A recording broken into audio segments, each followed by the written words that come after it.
Wes.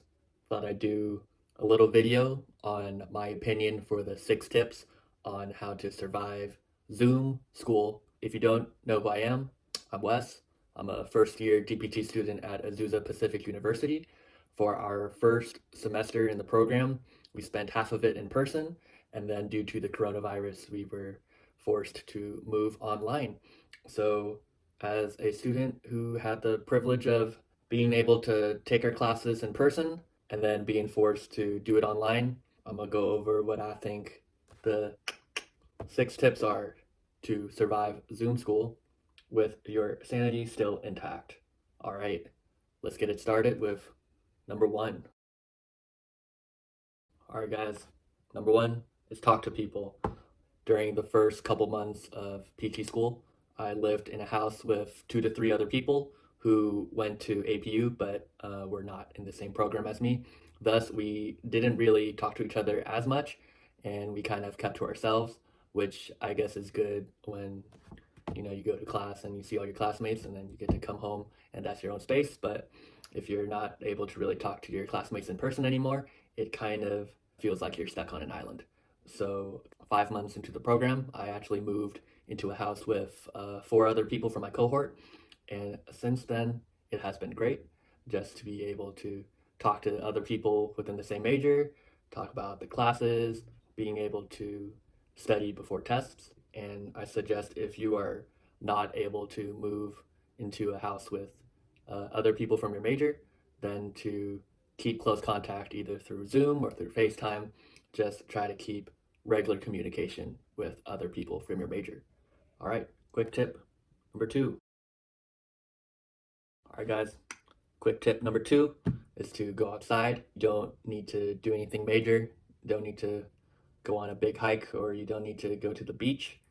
I just literally mean try to find some time to just leave your room, escape from the Zoom. I think especially coming from a DPT student where we're used to having more lab-based classes, being on Zoom kind of has been a big downer just because you end up just sitting in your room and staring at a screen for a lot longer than we normally would. So with that in mind, really try to find the time to take a break and get some sunlight. All right, quick tip number 3.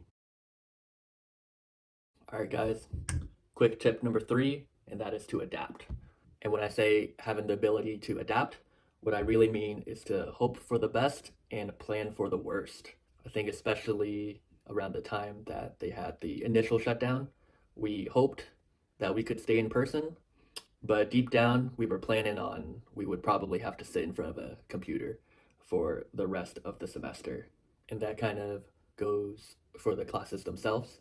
You can hope that your professors will take into consideration that these times are tough, but at the same time, you have to adapt. You have to be able to study hard under pressure, because at the end of the day, at least for us physical therapy students, we'll have to take the board exams by the end of our program. And if we didn't study hard enough, even during these hard times, then it'll show once we have to take that test.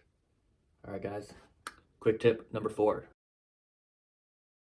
All right, guys, quick tip number 4 is to vent. And when I say vent, I mean be able to vent to some of your classmates about some of the issues you feel like is going on through your program, and to not bottle up those emotions deep inside. Um, I'll say, unless your major involves reading or computers, most likely Zoom school will be worse than regular school. Especially if you're studying something in the health field, you're probably more used to being in a lab setting or being able to, physically touch other people in order to learn your craft. And in this time, we just aren't able to do it.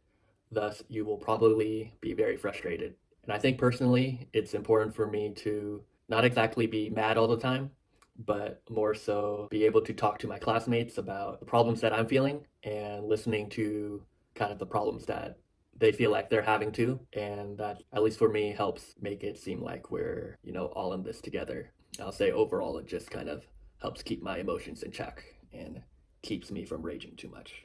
And speaking of raging, we have tip number 5. All right, guys, quick tip number 5 is to breathe. And when I say breathe, I mean to be able to take a moment and relax even during your most stressful times. And I think, especially in these times when we have to deal with the coronavirus and we have to deal with all these social issues that are happening in our country, it's important to have the ability to kind of take a step back and just take a breath, take a break, and then refocus for that test that we have the following morning. All right. And then the last tip, quick tip number 6. All right, guys, quick tip number 6 is count your blessings. Be grateful for what you have. I think out of all of the tips that I've said this far, I think this is the most important. Definitely for me, I think at the end of the day, I just have to think about all the people who would love to just be in my position to attend PT school, even in these rough times, even able to just continue with this program, not have our graduation dates pushed back. I think it really is the days that we have a ton of technical difficulties or we are trying to learn information that, really should be taught in person.